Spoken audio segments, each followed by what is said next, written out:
আজকে ওই দরজা জানালা আটকায়া খাও, কেউ মনে হয় তোমাকে দেখে না। এই খেয়াল তোমার মধ্যে কেন আসলো? কেন আসলো? কেউ না দেখলো আমার মালিক তো তাকায় রয়েছে, এই খেয়াল তোমার মধ্যে কেন আসে না? রমজান তো এসেছিল তোমাকে পবিত্র করার জন্য, রমজান এসেছে তোমাকে পরিশুদ্ধ করার জন্য। পরিশুদ্ধ তো হইলাই না, বরং উল্টো জাহান্নামী হয়ে গেল।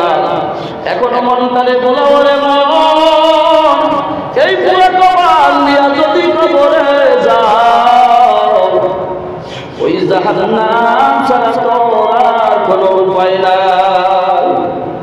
গেল 2-3 দিন পর্যন্ত আমি অসুস্থ ছিলাম। হঠাৎ করে মাথার মধ্যে একটু বিশ্বাস, এমন অবস্থা দাঁড়াইতেও পারি না, বসতেও পারি না। কিন্তু ওই তারাবির নামাজ মিস করি না। দ্বিতীয় তলায় বৈশা বৈশা ছাত্রদেরকে সাথে নিয়ে নামাজ আদায় করছি। যখন দাঁড়াইতে পারছি দাঁড়াইছি, কোনো 2 রাকাত নামাজের 1 রাকাত দাঁড়াইছি, 1 রাকাত বৈশা পড়ছি। ওদেরকে দিয়ে পাশে যারা ছিল ওরা দেখছে, কয়েকবার এরকম চেয়ার নাইছিলাম, কারণ বসতেও পারি না। এমন একটা অবস্থা, মনে করছি চেয়ারে বসলে মনে হয় সুবিধা হবে। চেয়ারে বসছি, হাত উঠাবো এমন সময় কেমন জানি লাগতেছে আমার মালিক আমার দিকে তাকায় রয়েছে। আর মালিকের সামনে বললাম চেয়ারে বসবে কেমনে হয়? পেছনের দিকে চেয়ার বাড়া দিয়া বসে গেছি। চেয়ারে বসে বসে মালিকের কুদরতি কদমে দেওয়া যায় না। মালিক সামনে দাঁড়ানো, গোলাম বসবে চেয়ারে, কোনোদিন হইতে পারে না।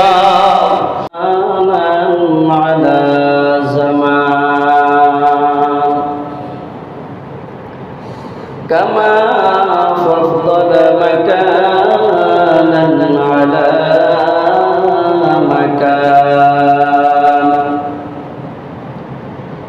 وإنسانا على إنسان ونشهد أن لا إله إلا الله وحده لا شريك له وأشهد أن محمدا عبده ورسوله أرسله بالحق بشيرا ونذيرا وداعيا إلى الله بإذنه وسراجا منيرا. أما بعد فأعوذ بالله من الشيطان الرجيم. بسم الله الرحمن الرحيم.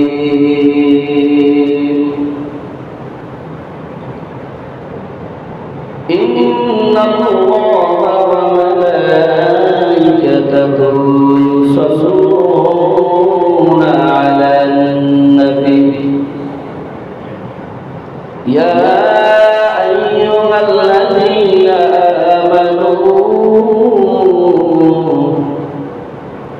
صلوا عليه وسلموا تسليما. اللهم صل على سيدنا ونبينا وشفينا وحبيبنا ومولانا محمد صلى الله عليه وعلى آله وأصحابه وبارك وسلم. اللهم ونبينا وشفينا وحبيبنا ومولانا محمد صلى الله عليه وعلى آله وأصحابه وبارك وسلم. بلغ العلا كشف الدجى بجماله حسنت جميع خصاله صلى الله عليه وآله بلغ العلا بكماله كشف الدجى بجماله حسنت جميع خصاله صلى الله عليه وآله الحمد لله মহান আল্লাহ রাব্বুল আলামিনের দরবারে লাখ কোটি শুকরিয়া সেই আল্লাহ রাব্বুল আলামিন আপনাকে আমাকে হায়াতে তাইয়্যিবা দান করে পবিত্র রমজান মাসে আজ এই জুমার নামাজ আদায়ের জন্য মসজিদে আসার মতো তৌফিক দান করলেন। সেই মহান মালিকের দরবারে শুকরিয়া আদায় করে সমস্বরে সকলেই বলি আলহামদুলিল্লাহ। এখনো শুকরিয়া শব্দ তো হয় নাই, অনেকে মাথা নিচু করে আছে। আচ্ছা, রমজান মাস পাইছি এই জন্য খুশি না বেজার? সবাই তো খুশি নাকি বলেন? এরপরে আজকে জুমার দিন মসজিদে মালিক নিয়ে আসছে, খুশি না বেজার? খুশির পক্ষ দিয়া মালিকের কাছে শুকরিয়া আদায় করে বলে আলহামদুলিল্লাহ। সম্মানিত মুসল্লিরা, পবিত্র রমজান মাস এ সম্পর্কে দীর্ঘ পেছনের জুমাগুলোতে আলোচনা হয়েছে। রহমতের মাস, মাগফিরাতের মাস, নাজাতের মাস। রমজান মাস এসেছিল আপনার আমার প্রতি মালিকের রহমত বর্ষণের জন্য, কি বলে ঠিক কিনা? এই রমজান মাস এসেছিল আমরা যেন আল্লাহ রাব্বুল আলামিনের রহমত কামাই করতে পারি, অর্জন করতে পারি, এজন্য এসেছে। এরপরে রহমতের 10 দিন আমাদের কাছ থেকে বিদায় নিয়ে গেছে, আসছে মাগফিরাত। মাগফিরাত অর্থ হলো ক্ষমা। মাগফিরাত অর্থ ক্ষমা। মাগফিরাতের 10 দিন মাঝখানে যা হলো ক্ষমার জন্য বান্দাকে আল্লাহ রাব্বুল আলামিন ক্ষমা করে দিবে। এই ক্ষমা লাভ করার মাগফিরাতের 10 দিনও আমাদের কাছ থেকে বিদায় দেওয়া যাচ্ছে, কি বলে কি না? আজকে একেবারে শেষতম দিনে, মাগফিরাতের শেষতম দিনে অবস্থান করতেছি। জানি না আমরা আল্লাহ রাব্বুল আলামিনের কাছ থেকে ক্ষমা লাভ করতে পারছি কি পারি নাই, কি বলে কি না? আল্লাহ রাব্বুল আলামিনের ক্ষমা লাভ করার যে মাধ্যমগুলো আছে, এর মধ্যে একটা হলো রমজান মাসে রোজা রাখা, কি বলে কি না? রমজান মাসে রোজা রাখার দ্বারা আল্লাহ রাব্বুল আলামিন বান্দা বান্দীকে ক্ষমা করে দেয়, বলে সুবহানাল্লাহ। রমজান মাসে রোজা রাখা অবস্থায় ইফতার করা, এই ইফতার করার সময় আল্লাহ রাব্বুল আলামিন বান্দা বান্দীকে ক্ষমা করে দেয়, বলে সুবহানাল্লাহ। রমজান মাসে তাহাজ্জুদের মুসাল্লার মধ্যে সিজদায় পড়ে মালিকের কাছে কাঁদা, কি বলে ঠিক কি না? রমজান মাসে তাহাজ্জুদের মুসাল্লায় সিজদায় পড়ে যদি মালিকের কাছে কাঁদা যায়, আল্লাহ রাব্বুল আলামিন পাহাড় সমতুল্য গুনাহ বান্দার মাফ করে দেয়, বলে সুবহানাল্লাহ। এখন যারা এই রমজান মাসে 20টা রোজা আজকে চলে যাচ্ছে, রোজা যারা রাখি নাই বলে ক্ষমা কি পাইছি? কথা বলেন। উল্টো মালিকের কাছে বড় নাফরমান হয়ে গেলাম, কি বলে কি না? যারা রাখে নাই আর যারা রাখছি, আশা করা যায় মালিকের হুকুম পালন করছি, আমার কাজ আমি করছি, মাওলার কাজ তো মাওলাই করবে, কি বলে ঠিক কি না? এরপরে আসেন যারা রোজা রাখে নাই, ইফতার করে নাই, আর যদি বেরোতেজ অবস্থায় ইফতার করে তো আরো মারাত্মক ভয়াবহতা, কি বলে ঠিক কি না? এই যে অবস্থা, অনেকে তাহাজ্জুদ পুরো রমজান মাসে আজকে 20 দিন গেল, তাহাজ্জুদ করছে কিনা জানি না। এই যদি হয় অবস্থা, আর ক্ষমার দিন কিন্তু মাগফিরাতের দিনও কিন্তু শেষ হয়ে গেল, আর এর মধ্যে যদি মালিকের ক্ষমা লাভ করতে না পারি, অবস্থা কি হবে? আল্লাহ রাসূল সাল্লাল্লাহু আলাইহি ওয়াসাল্লাম বলতেছেন, সাহাবায়ে কেরামের থেকে এরকম বর্ণনা আসছে, আপনারা সবাই অবগত আছেন। রাসূল মিম্বারে প্রথম সিঁড়িতে আমিন বলছেন, দ্বিতীয় সিঁড়িতে আমিন বলছেন, তৃতীয় সিঁড়িতেও আমিন বলছেন। কারণ কি ছিল? আল্লাহ রাসূল প্রথমবার আমিন বলার সময় ফেরেশতা জিবরাইল আলাইহিস সালাম দোয়া করতেছিলেন যে আল্লাহ, যারা রমজান মাস পাওয়ার পরেও গুনাহ মাফ করাইতে পারে নাই তারা ধ্বংস হোক। আল্লাহ রাসূল বলছেন আমিন। এখন থেকে যারা রমজান মাস পাওয়ার পরে রোজাগুলো রাখে নাই, ইফতার করে নাই, তারাবি পড়ে নাই, আল্লাহ রাসূল তাদের ধ্বংসের ব্যাপারে আমিন বলছে। বলেন নাউযুবিল্লাহ। তো তাদের ধ্বংসের মধ্যে আর কোনো ফাঁকা নাই, আর কোনো দূরত্ব নাই। নিঃসন্দেহে তারা ধ্বংসপ্রাপ্ত, নিঃসন্দেহে তারা লাআনতপ্রাপ্ত, ক্ষতিগ্রস্ত। কে বলে ঠিক কিনা? নিঃসন্দেহে। কারণ দোয়া করছেন কে? ফেরেশতা। দোয়া করছেন কে? আমিন বলছেন কে? আল্লাহ রাসূলের দোয়া তো সাথে সাথে কবুল হয়ে গেছে। কে বলে ঠিক কিনা? অতএব রমজানে যারা রোজা রাখে নাই, তারাবি পড়ে নাই, সাহরি খায় নাই, ইফতার করে নাই, এদের ব্যাপারে আল্লাহ রাসূলের এই আমিন বলা কবুল, নিঃসন্দেহে তারা লাআনতপ্রাপ্ত। এখন সময়ের বাকি মাত্র। অনেক সময় দেখবেন ফাঁসির হুকুম হয়ে গেছে, ফাঁসির হুকুম হয়ে গেছে, আদালত থেকে ফাঁসির রায় চূড়ান্ত হয়ে গেছে, একেবারে চূড়ান্ত, কিন্তু ব্যক্তি এখনো জীবিত আছে। এরকম হয় কি হয় না? আদালত থেকে রায় হওয়ার সাথে সাথে কি ফাঁসি দেয়? আদালত থেকে রায় হয়, 2-1 দিনের মধ্যে রাত যে কোনো 10টা-12টার সময় ফাঁসিতে ঝুলাইয়া দেয়। কি বলেন ঠিক কিনা? তো তাদের ব্যাপারে ফাঁসির রায় হয়েছে, যদি এখনো সে জীবিত আছে। হ্যাঁ, এই জীবিত থাকা নয়, যে কোনো সময় সে ঝুলে পড়বে। কি বলেন ঠিক কিনা? রমজান মাস পাওয়ার পরেও যারা রোজা রাখে নাই, তারাবি পড়ে নাই, সাহরি খায় নাই, ইফতার করে নাই, ফেরেশতা বলছেন তারা যেন ধ্বংস হয়। আল্লাহ রাসূল বলছেন আমিন। নিঃসন্দেহে তারা লাআনতপ্রাপ্ত, জাহান্নামী। সময়ের বাকি মাত্র। কে বলেন ঠিক কিনা? এখনো তাওবা করার সুযোগ আছে।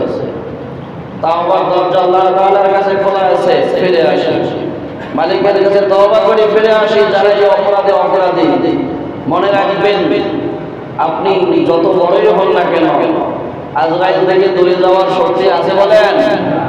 মরণ থেকে সরে থাকার কোনো কায়দা আছে? মালিকের কাছে ধরা দেওয়া লাগবেই লাগবে। কি বলেন ঠিক কিনা? আমার শায়েখ মুর্শিদ সর্বনাশ বিশ্বাস হুজুর মাঝে মাঝে এই গল্পটা বলতেন যে এক আল্লাহর ওলি এরকম তার এক প্রিয় মুরিদকে বেশি ভালোবাসতেন। অন্যান্য মুরিদরা কাছে লোকজন বলতেছে, হুজুর আপনাকে আমরা এত বেশি কাছে থাকি, পাশাপাশি আমাদেরকে রেখে আপনি এই বোকা শোকা মানুষটাকে বেশি ভালোবাসেন, কারণ কি? পরে বলতে চাচ্ছে কারণ তোমাদেরকে দেখাবো।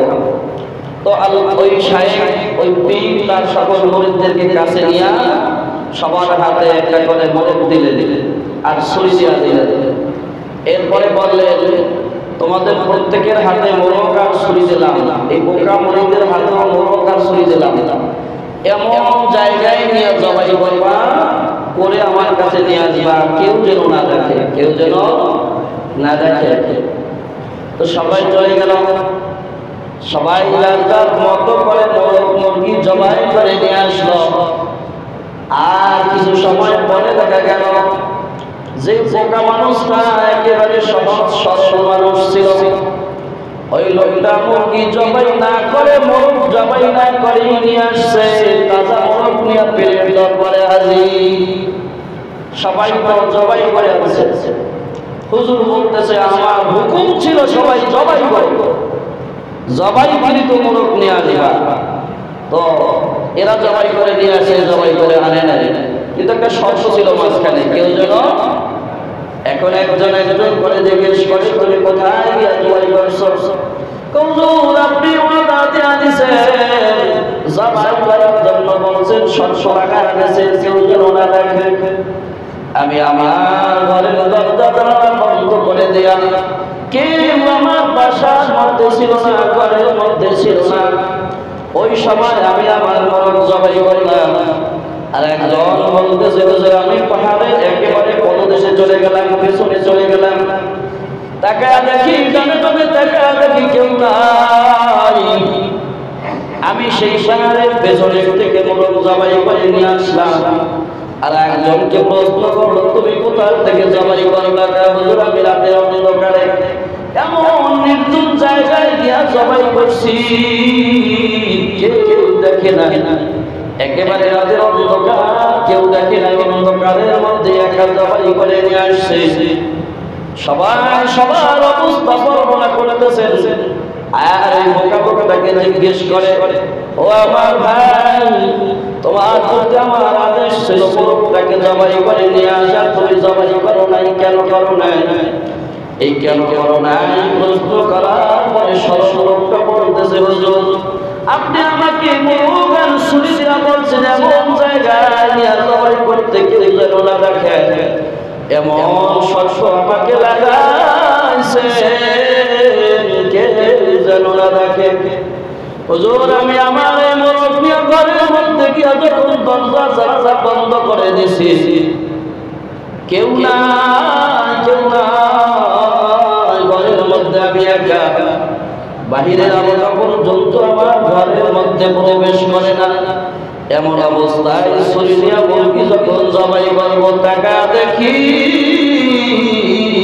আমার আল্লাহর দিকে যায় রয়েছে। হুজুর, আমি জবাই করতে পারি না, আপনি শস্য দেয়া দেশের, কেউ যেন না দেখে। আমি চলে গেলাম পাহাড়ের পিছনে, সেখানে গিয়া জবাই করব। দুনিয়ার কোনো মানুষ আমার ডানে বামে মাইল দেখা দেখলাম নাই। ওই সময় আমি প্রস্তুতি নিতেছি, জবাই করব, এমন সময় টাকা দেখি আমার মাসুক মাওলা, আমার আল্লাহ, আমার আল্লাহ আমার দিকে তাকায় রয়েছে।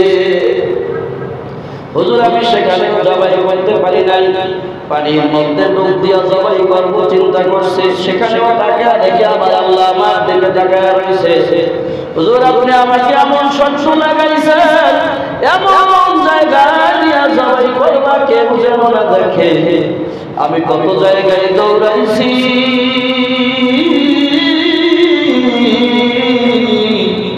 যখনই জবাইয়ের প্রস্তুতি নিয়েছি, টাকা দেখি আমার আল্লাহর দিকে তাকায় রয়েছে।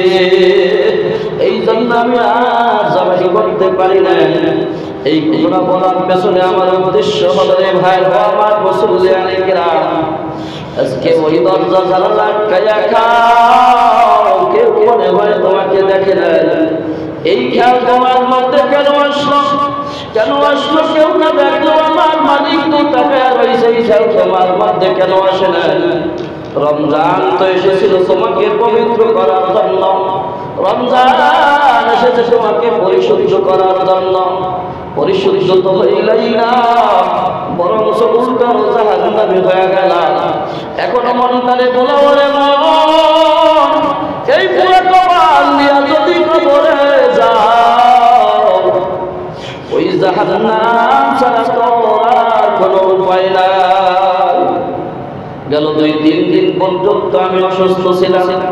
হঠাৎ করে মাথার মধ্যে একটু বিশ্বাস, এমন অবস্থা ছাড়াইতেও পারি না, বসতেও পারি না।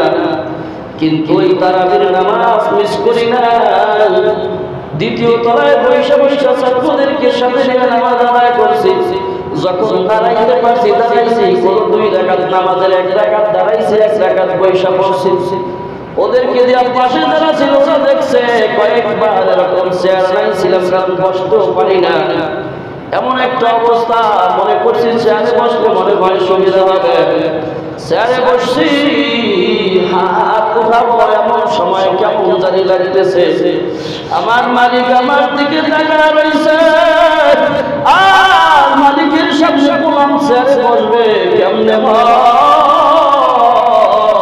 পেছনের দিকে চেয়ার বাড়া দিয়া বৈশা গেছি। চেয়ারে বৈশা বসে মালিকের কুদরতি কদমে দেওয়া যায় না। মালিক সামনে দাঁড়ানো, গোলাম বসবে চেয়ারে, কোনোদিন হইতে পারে না। আমার মুসল্লি ভাই, রমজান মাসেও যারা কোনা কি মনে করছ? আরে মরণ থেকে যতই পালাও, মরণ থেকে কিন্তু কোনোভাবেই বাঁচা যাবে না। আজকে শরীরে শক্তি আছে, এই জন্য খাও। মনে নেই তো আমার মালিক ইচ্ছা করলে শরীরের শক্তি হরণ করাইয়া বিছানার মধ্যে শোয়া মাসকে মাস না খাওয়াইয়াও কিন্তু মালিক রাখতে পারে, কি বলেন ঠিক কিনা? ওই দিন বুঝবা মালিক খানা খাওয়ার জন্য হারাম করছে, খাইছে মজাটা কেমন। আর এই অবস্থা বাবা অবস্থা কবরে গেলে কিন্তু অবশ্যই অবশ্যই টের পাইতে হবে। এর প্রতিটা খাদ্যপানার হিসাব মালিকের কাছে দেওয়া লাগবে। মনে রাখো মালিকের খাবার খাইয়া মালিকের নাফরমানি করবা, আমার মালিক কুরআনুল কারীমের মধ্যে ঘোষণা দেয়া দিয়েছেন ওয়াকুদুহান নাস ওয়াল হিজারা, তোমার মতো মানুষ তোমার মতো নাফরমান যেই মালিক তোমাদের মায়া করে দুনিয়ায় পাঠাইলো, যেই মালিক তোমার জন্য হাজার নিয়ামতের ব্যবস্থা করলো, মালিকের সাথে এমন নাফরমানি করলা তোমার মতো নাফরমান দিয়া মালিক জাহান্নামের লাকড়ি বানায়া দেবে। আল্লাহ রাব্বুল আলামিন আমাদের সবাইকে মাফ করুন বলেন আমিন। ওরে ভাই, এখনো যে রোজাগুলো আছে সুন্দরভাবে রাখি আর মালিকের কাছে তওবা করি। যদি তওবা করার মতো তওবা করা যায় তবে জেনে রেখো রমজান মাসে কেউ যদি একটা রোজাও ছেড়ে দেয় আর জীবন সারা জীবন যদি রোজা রাখতে রাখতে শেষ করে দেয়, সারা জীবন রোজা রাখলে রমজানের এক রোজা সম্পূর্ণ হবে না। আল্লাহ আমাদের সবাইকে মাফ করুন আমিন। সম্মানিত মুসল্লিয়ানে কেরাম, অনেক আলোচনা। আজকে রমজানের শেষ 10 দিন আমাদের সামনে একেবারেই সন্নিকটে। 10 দিনের কিছু আমল, এক নম্বরে ভালো মসজিদে ইতিকাফ করা। এজন্য প্রস্তুত হচ্ছে লোক আমাদের হয়ে গেছে। ইতিকাফ হলো সুন্নতে মুআক্কাদায়ে কিফায়া। ইনশাআল্লাহ মসজিদে ইতিকাফে থাকবে। এরপরে আপনাদের কাছে আরেকটা নসিহত, আমাদের সেক্রেটারি সাহেব বলছিল রমজানে এখানে খতম তারাবি হয়েছে, ওলামায়ে কেরাম আছেন, হাফেজে কোরআনরা আছেন, তাদের জন্য একটা হাদিয়ার ব্যবস্থা করা, নাকি বলেন?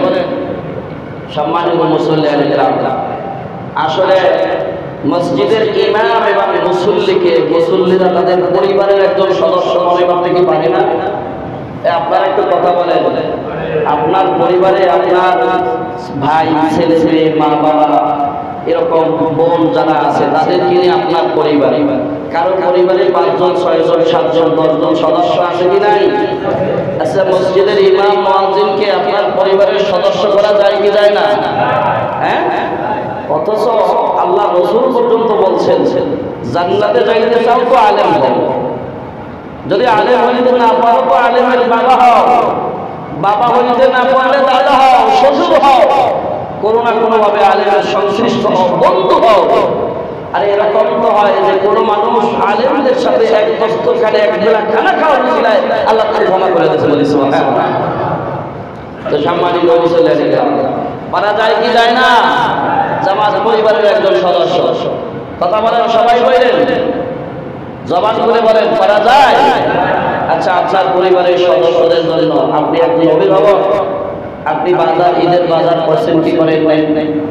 সবাই একটু কথা বলেন, জবানটা একটু বলেন, জবান বলেন, করছেন কি করেন নাই? করবেন কি না? করবেন। যে করেন নাই সে নিশ্চয়ই করবেন, কে বলেন ঠিক না? এখন আপনার পরিবারের একজন সদস্য ইমাম, মুয়াজ্জিন কিংবা মসজিদের দুজন হাফেজ সাহেব যারা পুরো রমজান আপনাদেরকে কোরআনুল কারীম তেলাওয়াত করে শোনাইছে, বলেন সুবহানাল্লাহ। গেল কালকে 23তম পারা শেষ হয়েছে, আজকে 24তম পারা তারাবিতে তেলাওয়াত হবে। তো এই এরা যদি আপনার ফ্যামিলির একজন সদস্য হিসাবে আপনি তাদেরকে গ্রহণ করে নিতে পারেন, দিন থেকেই যদি নিতে পারেন, নিঃসন্দেহে এটা আপনার নাজাতের ওসিলাও হতে পারে, কে বলেন ঠিক কিনা? আমরা জানি যে মাসআলায় খতম তারাবির পরে চুক্তি করে এমনি হাদিয়া নেওয়া সুন্নাত যাবে, হাদিয়া নেওয়া, কেউ কাউকে হাদিয়া নেওয়া সুন্নাত যাবে, কিন্তু এর বিনিময়ে চুক্তি করে জায়েজ নাই। আমাদের মাদ্রাসার সাথে চুক্তিও করে নাই, করছে?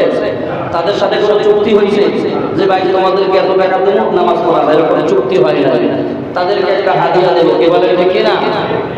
এখন যে ব্যাপারটা হলো, আপনি আমি যেটা বলতেছিলাম আপনার পরিবারের 5 জন সদস্যের জন্য আপনি যেমন বাজার করছেন, নিজের বাজার করছেন, আপনার একজন ভাই আছে তার জন্য বাজার করছেন, আপনার একজন বোন আছে তার জন্য বাজার করছেন। অতএব মসজিদের ইমাম যদি আপনার ভাই হয় তার জন্য একটা বাজারের দরকার আপনার আছে না নাই? সবাই বলেন আরে ভাই, কিছু হয়তো নাও বলতে পারে, তাই বলে সবাই না। অনেক প্রিয় মানুষ আছে যারা মহাব্বত করে, কথা বলে ঠিক না বেটে? শুনবেন, এই কেউ সেই বহু দূর থেকে সেই চর বিশ্বাস থেকে এক ভদ্রলোক আইসা তার ক্ষেতের বড় তরমুজ একটা দিয়া 500 টাকা হাদিয়া দিয়ে গেছে। তারা তো মহাব্বত করে, আত্মীয়তা কোনো বন্ধন নাই, শুধুমাত্র মহাব্বত আল্লাহ তাআলা। কার জন্য বলে? এখন আপনাদের কাছে নসিহত হলো যে এই ইমাম, মুয়াজ্জিন, পাশাপাশি দুইজন হাফেজে কোরআন যারা আপনাদেরকে কোরআনুল কারীম তেলাওয়াত করে শোনাইছেন সারা রমজান, প্রত্যেক দিন প্রতিটি তারাবির পরে এখানে দোয়া হচ্ছে, মহল্লাবাসীর জন্য দোয়া হচ্ছে। আপনি আপনার বাবা মা মারা গেছে, কবরে শুয়ে রয়েছে, আপনি তাদের জন্য নামাজ পড়ে দোয়া করেন নাই? অনেকে আছে না নাই? কথা বলেন, আছে না নাই? তো এই ইমামরা, এই মুয়াজ্জিনরা, এই হাফেজে কোরআনরা আপনার মায়ের জন্য দোয়া করছে এই মসজিদে বসে, কি বলেন ঠিক কিনা? আপনার বাবার জন্য দোয়া করছে, তারা যদি বেঁচে থাকতো জায়গা থেকে ভাগও আনলে দিতে না, হয়তো হুজুর করে দিয়ে দেবে। কথা বুঝছেন নি?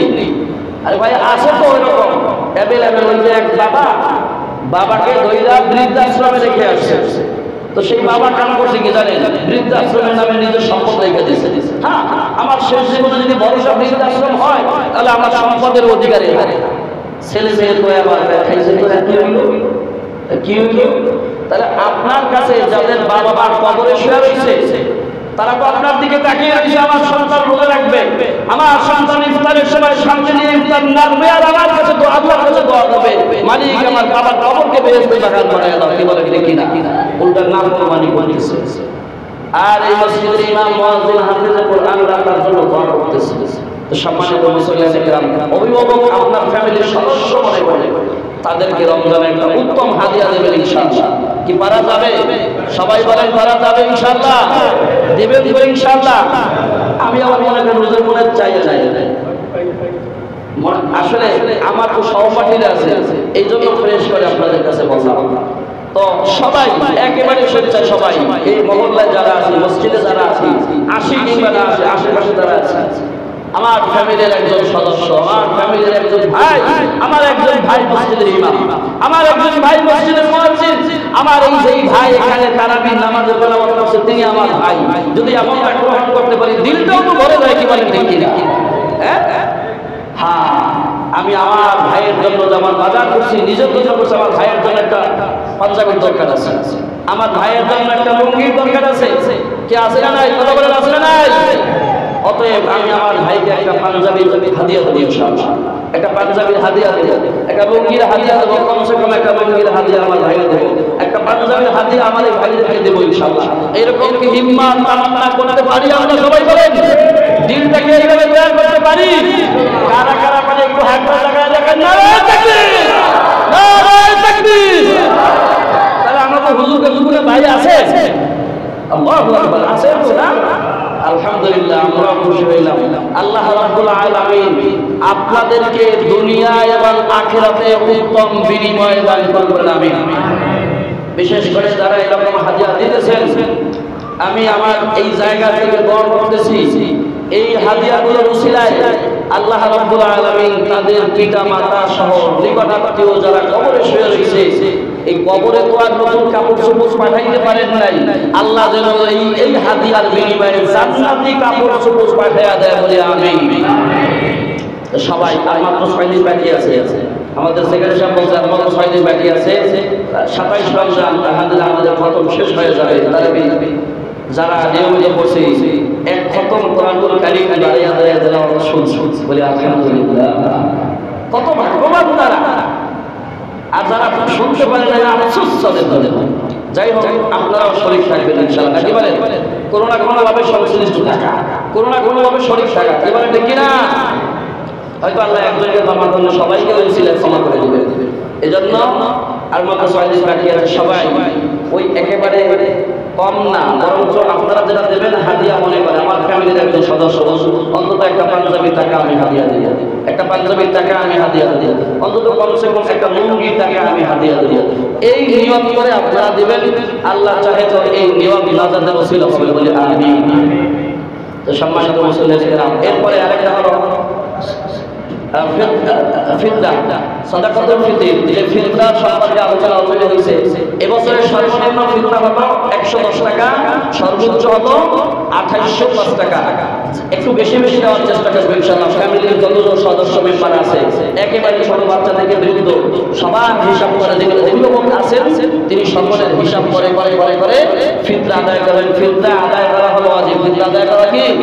ফিতরা আদায়ের মাধ্যমে রমজানের যে ত্রুটি বিচ্যুতিগুলো হয়ে থাকে আল্লাহ রাব্বুল আলামিন এগুলো ক্ষমা করে দেয়, বলি সুবহানাল্লাহ। এইজন্য আমরা ফিতরা আদায় করে আল্লাহ তাআলা গুনাহ মাফ করে দেয়। এরকম অনেক অনেক বিপদ আপদ থেকে আল্লাহ হেফাজত করে। এইজন্য সকলের ফিতরাগুলো আমরা আদায় করব। গরিব অসহায় ব্যক্তিদেরকে দান করব। আপনাদের কাছে আমি আমার জায়গা থেকে একটা নসিহত করি। এই মাদ্রাসার আমি প্রধান শিক্ষক, আপনারা তো জানেন, নাকি বলেন? আমাদের মাদ্রাসায় কিছু অসহায় ছাত্র আছে, একেবারে অসহায়, আমরা ফ্রি পড়াই। কিছু ছাত্র আছে, কয়েকজন এতিম ছাত্র আছে, ছাত্রী আছে এতিম, আমরা ওদেরকে ফ্রি পড়াই, ওদের থেকে বেতন দেই না। তো এরপরে মাদ্রাসায় 6 জন পয়সা বা অন্যান্য সবগুলো অনেকে আছে বেতন কম নেই, গরিব যাদের থেকে বেতন কম নেই, সব মিলিয়ে আমাদের একটা এইরকম ফান্ড আছে, লিল্লাহ ফান্ড, যেখান থেকে ওই এতিম এবং গরিবদের জন্য খরচ দেওয়া হবে। তো এদের বই পুস্তক, এদের বেতন, এদের লেখাপড়া, অন্যান্য সমস্যা যা দরকার, এই কারণে এখানে আপনারা এই মহল্লায় যারা আছেন আপনাদের কাছে আমি আর্জি জানাবো, অন্তত ফ্যামিলির 2 জন সদস্যের ফিতরার টাকা আমাদের এই ফান্ডে দেবেন ইনশাআল্লাহ। আমি এই আর্জি আপনাদের কাছে জানাইছি, আপনারা কি রাখবেন? কথা বলেন, রাখবেন ইনশাআল্লাহ। আল্লাহ তাওফিক দান করেন, আমিন। সম্মানিত মুসল্লিদের কিরাম, আপনারা অবগত আছেন ফিলিস্তিনে আমাদের মুসলিম ভাই বোনদের উপরে আমেরিকার ওই লাল কুত্তার দলেরা, ইসরায়েলের ওই লাল কুত্তারা আমাদের ভাই বোনদের উপরে যেভাবে জুলুম করতেছে, অত্যাচার করতেছে, নির্বিচারে বোমা বর্ষণ করে এই রমজান মাসের মধ্যে তাদেরকে শহীদ করতেছে, আমরা ধিক্কার জানাই, আমরা নিন্দা জানাই। আল্লাহ তাআলার কাছে আমরা কায়মুল হককে প্রার্থনা করি, আল্লাহ ওই কুত্তাদেরকে ধ্বংস করে দেন, বলেন আমিন। আজকে আমাদের এই মুসলিম ভাইদের জন্য আল্লাহ রাসূল বলেছেন, আমার দুনিয়ার সকল মুসলমান একটি দেহের মতো, 3.5 বডির মতো। আমার দেহের কোথায় যদি আঘাত লাগে আমার কলিজায় গিয়ে আঘাত পাই, কি বলেন ঠিক কিনা? আমার দেহের পায়ের নিচে পরদেশে আঙ্গুলের মাথায় যদি আঘাত লাগে আমি আমার কলিজায় আঘাত পাই, আমার হাতে আঘাত লাগলে আমি আমার কলিজায় আঘাত পাই। আল্লাহ রাসূল বলেছেন, তাম দুনিয়ার সকল মুসলমান এক বডির মতো, এক দেহের মতো। পৃথিবীর কোন মুসলমান যদি আক্রান্ত হয় আর অপর প্রান্তের কোন মুসলমান যদি তার দিলের মধ্যে কলিজার মধ্যে আঘাত না পায়, বুঝতে হবে এখনো পর্যন্ত খাঁটি মুসলমান হইতে পারে না, কি বলে? অতএব আমাদের ভাইদের জন্য আজকে নামাজের পরে আমরা একটা মিছিল করবো ইনশাআল্লাহ। পারবো ইনশাআল্লাহ? সবাই পারবো ইনশাআল্লাহ? একটা মিছিল দেবো। এখানে যারা আছে বিভিন্ন ভাবে ফেসবুক, ইউটিউবে যারা অ্যাক্টিভ আছে, ভিডিওগুলো ছড়িয়ে দেবেন যাতে করে পুরো পৃথিবীব্যাপী এরকম আলহামদুলিল্লাহ এর প্রতিবাদে, ইসরায়েলের প্রতিবাদে, ফিলিস্তিনের স্বাধীনতার পক্ষে এই বড় জোয়ার উঠে এরা যেন জাতিসংঘ পর্যন্ত পৌঁছে যায়, বিবেকবান পৃথিবীর বিবেকহীন সমস্ত মুখদের কাছে যেন পৌঁছে যায়, আমাদের ভাইদের জন্য আল্লাহ তাআলা মুক্তির ব্যবস্থা করে দেয়। আমরা সেই প্রতিবাদে ইনশাআল্লাহ নামাজের পরে এই মসজিদ থেকে সুন্নাতের পরে সবাই পড়বেন, এখান থেকে আমরা ইনশাআল্লাহ আমাদের সামর্থ্য অনুযায়ী, সাধ্য অনুযায়ী যতটুকু পারবো ততটুকু দিন থেকে তাদের জন্য স্লোগান করবো ইনশাআল্লাহ। নারায়ে তাকবীর, নারায়ে তাকবীর। আলহামদুলিল্লাহ।